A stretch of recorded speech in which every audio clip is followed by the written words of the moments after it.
नमस्कार जय श्री अम्बे संस्कार क्रिएशन को आपको स्वागत केमी अच्छा कमेंट बॉक्स निश्चय जनइबे आम मैंने भी भलरे अच्छू। प्रत्येक वर्ष भाद्रव मास शुक्ल पक्ष चतुर्थी दिन गणेश चतुर्थी पालन कर गणेश पूजा पालन करा जाए। तो मुझे जेहेतु ये बाहर छात उपर अच्छी से जो माने पोक मानकर आवाज माने पोक मानकर कांदिबा आप शुणी पारुथिबे। तो यहाँ मुझे छात उपर अच्छी और से माने छात उपर भॉइस ऐड कर तो माने टिके साउंड माने साइड भॉइस टिका आपन शुभा जाउथिबो। तो चतुर्थी दिन आम केमिति पूजा करबा सेटा कहबी कोन माने सावधानता रही माने कोन करेंगे नहीं से विषय भी मु कहबी। आपण मैंने जानुवे नुआखाई ताने किपरि घर द्वार कम गुड़ाक जेहेतु से पाखे आसला तो माने टिके भी समय मिलूनी। तो से राति ही यहाँ माने वीडियो वॉइस ऐड सब करुँची राति ही सब करुँची। तो से माने मु भी टिके वीक पड़ जाइए माने बैटरी डाउन हो जाए सकाळु काम करी करी राति बेला को पूरा बैटरी डाउन। तो से जहाँ किसी ताने करुँची से दोष धरवे ना। वीडियो आरंभ करने पूर्व मु गोटे कथा माने कहबी मु भी से आज ही ताने मोर मन पड़ा तो भाविली आपण मान सागर शेयर करने। देखु आम प्रत्येक ठाकुर प्रत्येक देवादेवी आम किसी शिखा पाई था गणेशों ठार भी आम शिखा पाऊ। तो आम जदि गणेशों को खाली धूप दीप न देकी यही जिनस भी आम जो ठाकुर को मांगा यही जिनस आम तू शिखा बोले बहुत भल हम। आम आम गोटे कथा आम समाज सब भगवान को पूजा आसे ये गणेश पूजा है दुर्गा पूजा है माने मुझे जहाँ देखिली खाली तमाने धूप दीप नैवेद्य ही रही जाए। ताने बहुत लोग गणेश पूजा ये करती ना भोग खावा मिले। बहुत छुआ मैंने जाती ये माने स्कूल आमर बुंदिया मिठाई बंटा हो से आम जाऊँ माने सेते से आइडिया न थाए कि माने बड़ माने गार्डियंस माने भी तांको सेमिति किछि तामने कहि न थांती।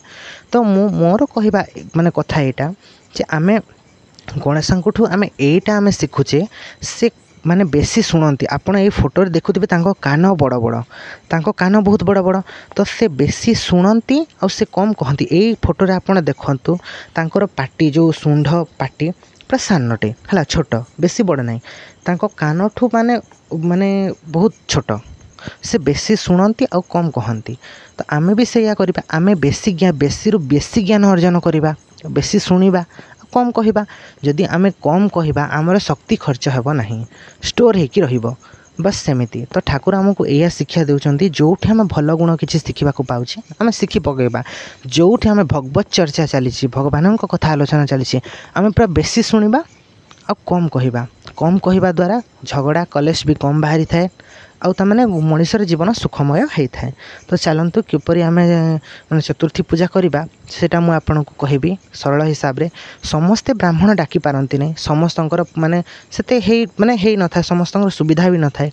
किछि लोकंकर पैसार अभाव थाए किछि लोकंकर घर माने ठीक न थाए किछि लोकंकर ता माने थाए सेमिति बहुत गुडे बहुत लोक बाहर रहउथांती। तो ए मु वीडियो शेयर करछि से मानकर पई। तो देखंतु तो आपण जदि मूर्ति आनी पारछंती भल कथा आउ जदि मूर्ति न आनी पारछंती फोटो को भी आपण पूजा करि पारिबे। बेसी किछि सामग्री आवश्यकता नहीं पूरा सरल विधि रे कहबी पूरा आम जो घरे जो सामग्री अच्छी ना से ही जीवो। बस मार्केट आपन को गुआ कुश और रक्षा सूत्र आने को पड़ो बस एतिकी आ लड़ू टिके किणी आनबे एतिकी सब माने मु आपन को केमिति करिवे मु आपन को कहिदेबी।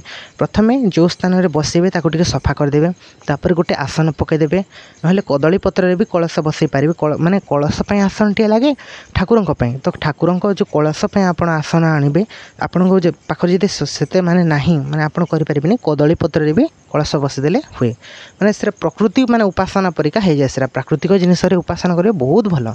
तो ठाकुरंक स्थापन करि पारिबे। तो देखंतु फोटो हेले भी भल कथा विग्रह हेले भी भल कथा विग्रह जदि आनी पारुछंती बहुत भल कथा।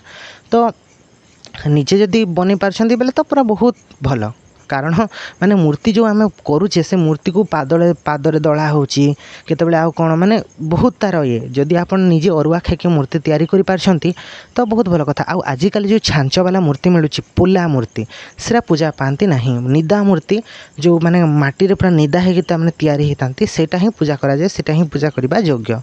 तो पुला मूर्ति बा पोल थिबा मूर्ति आनिबे नहीं। जदि आपन घरे बनी पारछंती बहुत भल कथा घरे बनैबा को चेष्टा करंतु कारण आम निजे पूजा करुचे ना आम जदि निजे करिबा बेले ठाकुरंक सहित आमर गोटे भाव ता माने गोटे जोड़िबो कि नाही माने खुशी लागिबो ना मु पूजा करिबो ना मु मूर्ति बनउछि ठाकुरंक पई।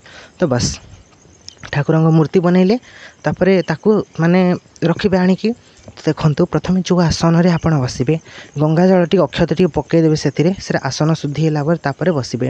ଦେଖନ୍ତୁ ବହୁତ ଗୁଡ଼ାଏ ମନ୍ତ୍ର ବି ଅଛି, ଘଣ୍ଟି ପୂଜାର ମନ୍ତ୍ର ଅଛି, ଶଙ୍ଖ ପୂଜାର ମନ୍ତ୍ର ଅଛି, ଦୀପ ପୂଜାର ମନ୍ତ୍ର ଅଛି, ଆସନ ପୂଜାର ମନ୍ତ୍ର ଅଛି। ଗୋଟେ ଗୃହସ୍ଥ ହେତେ କରିବା ବହୁତ ମୁସ୍କିଲ।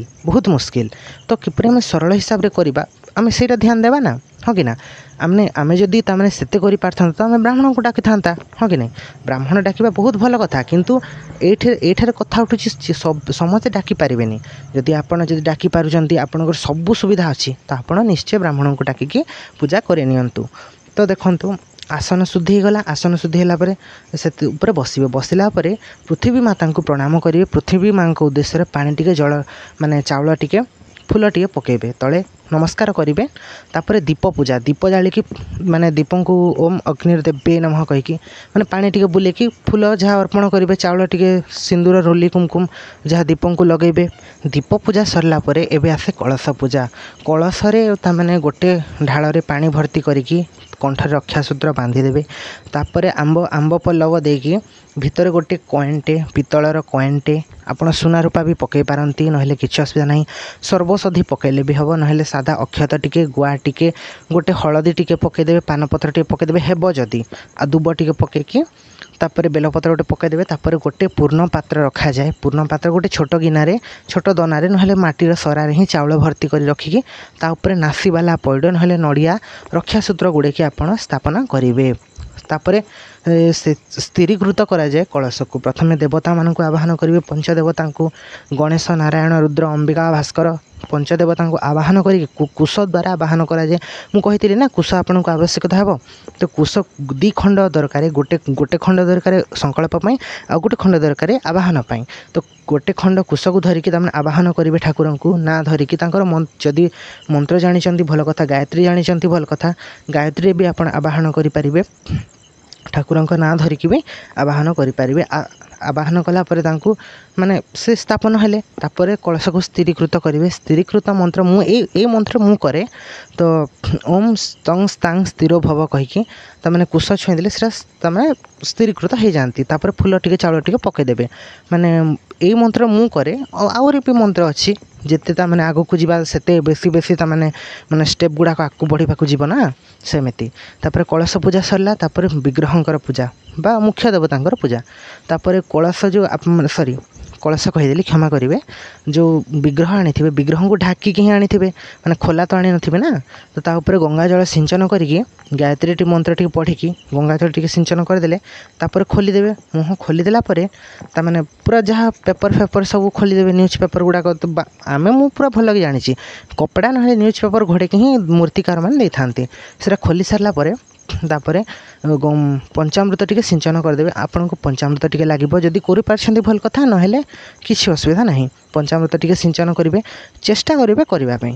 ତ ପଞ୍ଚାମୃତ ସିଞ୍ଚନ କଲା ପରେ ତାଙ୍କୁ ଏବେ ତାମାନେ ଜୀବନ୍ୟାସ ଦିଆଯାଏ। ଜୀବନ୍ୟାସ ଆମେ ତ ମାନେ ସେତେ ତନ୍ତ୍ର ଜାଣୁନେ ହେଲା। ଯଦି ଜାଣୁଥାନ୍ତେ ବେଲେ ତ ବହୁତ ମାନେ ଏମିତି କରିନଥାନ୍ତେ ନା, ବ୍ରାହ୍ମଣକୁ ଡାକିକି ପୂଜା କରିଥାନ୍ତେ। ତ ଘର ପାଖରେ ଯଦି କୌଣସି ତାମାନେ ପ୍ରାଣ ପ୍ରତିଷ୍ଠିତ ବିଗ୍ରହ ଅଛନ୍ତି, ତାଙ୍କଠୁ ମାନେ ଗଣେଶଙ୍କର ଯଦି କେଉଁ ପ୍ରାଣ ପ୍ରତିଷ୍ଠିତ ବିଗ୍ରହ ଅଛନ୍ତି, ଘର ପାଖରେ କେଉଁ ମନ୍ଦିର ଅଛନ୍ତି, ତ ତାଙ୍କଠୁ କିଛି ମାନେ ଆଜ୍ଞାମାଳ ଆଣିକି ଯଦି ସେ ମୂର୍ତ୍ତିରେ ସ୍ପର୍ଶ କରି ଦିଆଯାଏ, ତାହେଲେ ସେ ମୂର୍ତ୍ତି ବି ପ୍ରାଣ ପ୍ରତିଷ୍ଠିତ ହୋଇଯାଆନ୍ତି। ନହେଲେ ତା ଛଡ଼ା କୁଶ ଖଣ୍ଡେ ନେଇଥିବେ, ଯେଉଁ ମୁଁ କହିଲି କୁଶ ରଖିଥିବେ, ସେ କୁଶକୁ ତାମାନେ ନାଭିରେ ଛୁଇଁକି ତାମାନେ ଠାକୁରଙ୍କର ଗାୟତ୍ରୀ, ଗଣେଶଙ୍କର ଗାୟତ୍ରୀ 5 ଥର 7 ଥର ନହେଲେ 11 ଥର ପାଠ କରିବେ। ତ ପାଠ କରିସାରିଲା ପରେ କୁଶରେ କଜଳ ଟିକେ ନେଇକି ଆଖିରେ ଲଗାଇ ଦେଇକି ମାନେ ସେଟା ମାନେ ଚକ୍ଷୁଦାନ ହେଇଥାଏ ସେମିତି କରିକି। ତ ଏଇଟା ଗୋଟେ ମାନେ ଭାବ ଭକ୍ତିର ପୂଜା। ମୋତେ ଏଥିରେ କହିବାରେ କିଛି ମାନେ ଭୁଲ ବି ହେଇଯାଉଛି, କ୍ଷମା କରିବେ। ଆଉ ଯଦି ଆପଣ ମନ୍ତ୍ର ଜାଣିଛନ୍ତି ଭଲ କଥା, ନ ଜାଣିଛନ୍ତି କିଛି ଅସୁବିଧା ନାହିଁ, ଠାକୁରଙ୍କୁ କହିବେ, ଠାକୁର କ୍ଷମା କରିବେ। ଗଣେଶଙ୍କୁ କହିଲେ ସେ ମାନେ ସେମିତି ଦୋଷ ଧରିବେ ନାହିଁ। ସେ ତ ଆମର ତାମାନେ ମାତା ପିତା ନା, ସେ ଯଦି ଦୋଷ ଧରିବେ ବୋଲେ ଆମେ ଯିବା ଆଉ କୁଆଡ଼େ। ତ ସେମିତି କରିବେ। ତାପରେ ତାଙ୍କୁ ମାନେ ଯଜ୍ଞୋପବୀତ ଅର୍ପଣ କରିବେ।